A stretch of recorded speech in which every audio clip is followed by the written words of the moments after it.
В рамках празднования 365-летия пожарной охраны в Ленском профессиональном училище номер 20 прошло торжественное открытие оборудованного кабинета и презентация профессии пожарный. Подробнее в следующем материале. Еще в 2012 году Ленское училище разработало совместно с отделением МЧС новый профессиональный модуль начального профессионального образования на базе 9 классов со сроком обучения в 2,5 года.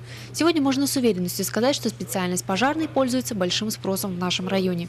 И сейчас группа 26 человек, то есть ни одного мы за эти 2 года, как вот ни странно, да, мы не потеряли, то есть как бы посещаемость 100%. Также директор училища Оксана Бутакова поблагодарила за активное содействие и помощь в подготовке и введении новой специальности начальника отдела МЧС в Ленске Вячеслава Бушуева. Ваша группа была выстрадана в мыслях, да?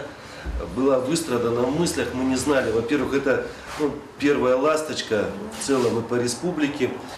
Самое-то главное, да, что в вас мы видим свою смену.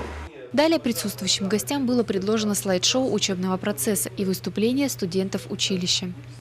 Оно одевается спасаемому человеку на голову и подключается к системе газодымозащитника. Сегодня в училище курсанты учатся применять на практике полученные знания. Кроме того, они выезжают и практикуются на Ленской базе МЧС. Для теоретических занятий оборудован кабинет, закуплены спортивные снаряды для занятий пожарно-прикладными видами спорта. Также сотрудники МЧС ведут специальные дисциплины и с большой гордостью рассказывают о выпускниках. Парни живые, парни бегают, парни все нравится, все пытаются увидеть, посмотреть, попробовать.